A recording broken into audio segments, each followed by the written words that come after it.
and welcome back to Army Wife Life. Today we have a special guest because she's our first guest. This is Lindsay, and today we're going to be talking about something I think a bunch of us fear, and that is going through labor and delivery alone while our significant other is either deployed or gone at training. So Lindsay here unfortunately has had to go through that, but she's here to tell you guys that it's not so bad and what to expect. Welcome, Lindsay. Thank you. Hey guys. And how long have you been in Army spouse? For about 6 years, going on 7. So Lindsay is experienced and she's been through a lot, and she just welcomed her first child, a daughter, and we love her. She's not here today because she's out making money moves with her dad, having fun, but we have our mom here. So today we're just going to get into basically the whole process of being pregnant while you're a military spouse and going through labor and delivery alone. So basically going through this, when you were pregnant, was Braden able to, Braden's her husband, for those of you who don't know, was Braden able to come to most of your appointments, or you had to go through most of that alone as well? In the very beginning, he wasn't able to make it there because we were going through a situation where he was here more than I was. I went back home for a little while. So for probably the first 3 months, I think, he was back here, and so he was only able to make it to 1 when he came to visit. But after that, he made it to a couple more, but he was more into, because he was still going through a lot of training and everything, so if he wasn't training, he was doing pathways, but still he was able to keep up with it. So of course, and I think a lot of people try to plan their pregnancy around their husband's scheduling, and in the end of the day, it's just not going to work. So if you're waiting for the right time because of their scheduling, there really is not going to be a good time, just because, as you guys know by now, their schedule is ever changing. But like what Lindsay said, a lot of women do elect to fly home before their birth to ensure that they do have some people around, or fly home just for doctor's appointments. It's very common with people who are stationed overseas to fly home to be with family for the birth and the first crucial first days after, to help the mom get back to her healthy self and help the baby adapt to coming into the new world. So when you were planning your birth plan, was Braden originally supposed to be there for it, or you were planning at like just worst case scenario that he wasn't going to be, or it was like a whole like 360 and you caught off guard? Well, the pregnancy in general came as a surprise, so we didn't really have time to plan for, you know, that part of our life or anything. So it was literally just like go with the flow, you know, do what we can. And but in the end, I mean, it all kind of came together. Really, before you get pregnant, or even like if you're planning it, or if you're not pregnant, or I mean, if you're not planning to be pregnant, you do become pregnant, you instantly right then and there, it just kind of clicks with you, like, okay, this is what I got to do. I got to set myself up. So, you know, the best case scenario for that situation is to go ahead and just prepare yourself for any scenario, especially military. I mean, you know, if you were out of the military, it'd be a little bit easier, but like she said, you know, the military life is completely, it's a roller coaster. Like, you're never gonna be on the same time schedule. No matter how much you want it to be, it's just not gonna happen. So prepare for anything and everything. I think that's a good point too. A lot of us are planners. I'm a planner myself, and I get extremely frustrated when I plan things out and the Army kind of jacks up my schedule. And something as serious as labor and delivery, I think a lot of us need to learn how to adapt quicker to situations, especially such high intensity situations. So we should definitely take notes from Lindsay and realize that even though it's frustrating we can't plan, it's inevitable, so we should allow ourselves to be fluid with our plans. So when you did go through labor and delivery, were you at least able to call Braden? Was he able to FaceTime, or did you have to catch him up afterwards? No, I was able to FaceTime him. His mom, because luckily I had his mom and his sisters with me, so I was able to FaceTime him, or they were. And we were able to talk for a little bit here and there, considering the labor was, I think, 17 hours long. Yes, I remember. Yeah, it was rough, but I was glad to be able to at least have them and then be able to FaceTime him too. Yeah, so it was right at the beginning of the labor and then close to the end, and he was actually able to hear her scream and cry, so that was really good. He cried, that's what I was shooting for. But I think that's what we all want, is our husbands to be that vulnerable and that like time frame to see them cry. So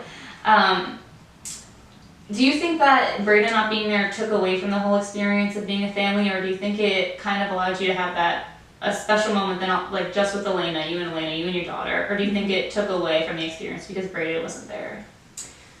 Well, it was kind of like a mix of both, I guess, because I really wanted him to be there. Like I prayed about it and everything. I really hoped, but having that bond, having that moment between me and her, it didn't matter at that moment whether anybody was there or not. It's special either way. You know, you're scared and you're happy all at the same time. You know, before and then whenever she's here or he's here, you know, there's no problems in the world anymore.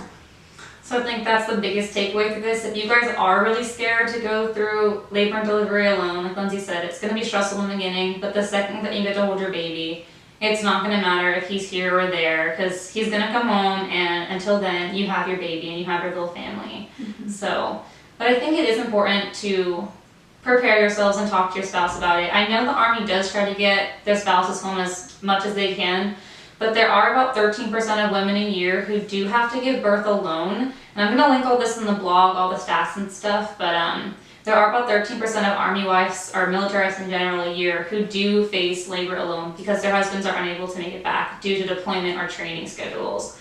So if you are one of those 13%, we're really proud of you, and we're proud of you and your husband getting over that, but yeah, it's a super big fear. I think I definitely have it, and a bunch of women I've talked to have it, but as you can see, like, it's all gonna work out and you're gonna get a baby. But with that being said, if your husband is deployed or gone while you're pregnant, you have to make sure to take care of yourself. There's a huge percentage of military babies who are born prematurely or under their birth weight and gestational size because the mother is under so much stress while her husband is deployed that the baby comes out underweight. I'm not saying it's anything on the mothers, but just be aware of that and know that, you know, it is a stressful time, but he wants to be here just as much as you want him here. So just try and relax and know that the Army does do its best to get your husband home. And if he's not there, you're gonna have a baby to like welcome him home with. Mm-hmm. And how was watching Brayden meet, like introducing Elena to Brayden? Because you obviously had already met Elena, you bonded. Mm-hmm. How was introducing his daughter to him? Wonderful. It was absolutely wonderful. I cried. I couldn't stop crying. Because I mean, I was excited to see him. You know, he was gone training and everything, and it was probably about a week later. She ended up being put into the NICU. Mm-hmm. So, I will mention that being in the NICU, being in the hospital in general, and not having him there, you have the doctors and you have the nurses. I wanted to mention that. Oh, yeah. You have the doctors and the nurses, and they are fantastic help. So, you know, if you're scared with not having any type of help, you're going to have that help with them. But, yeah, so introducing him to the baby, like I said, it was wonderful. He cried, I cried. Elena probably cried. Yeah, she did cry. And it's everything that it would have been if he was there in the labor room. Of course, I think no matter when he meets when you meet your daughter or son, like that bond is always going to be there, whether it's a week late or it's in the delivery room. So it is a big fear that a lot of us have, but we just need to realize that unfortunately sometimes there's nothing we can do, and we just have to be there for our children and take care of ourselves. But I think a lot of women also end up holding resentment towards the Army for having their husbands miss so much, and especially something like this that is like a monumental achievement in their life. But I think it's important that we don't resent their job, because then it kind of like just creates that environment where, you know, it's unpreventable, and we have to understand that it's not their decision, it's not our decision, and if the Army could get him back in time, I'm sure they would. So do you feel any resentment towards the Army for him missing that kind of stuff, or you're just kind of accepting of it? No, it's his job. Exactly. So there's really no point in resenting it. It's not going to do anything about it. So. And then when Elena was born, Brayden came back about a week later, but did you have to enroll her in DROS alone or DEERS, or he was able to do that when he came back? He was able to do it because unfortunately, you know, we're not technically married. So, but even if I wasn't able to do anything about that, I can still get help with his leadership and stuff. Yeah, but whenever he got back, we had time. We had enough time to do it. So there are women out there who do have to enroll their children in DEERs by themselves because their husbands aren't there. But like Lindsay said, don't be afraid to ask your husband's leadership for help because that's what they're there for when your husband's not there. Also, feel free to reach out to your FRG leaders. They do know a lot and they are willing to help. I know we don't want to ask for help sometimes, but it is important to get your children enrolled right away. And yeah, just reach out for help. And another big tip that I have that I've seen is instead of asking for some like extra bottles or something, you can ask people to start a meal train.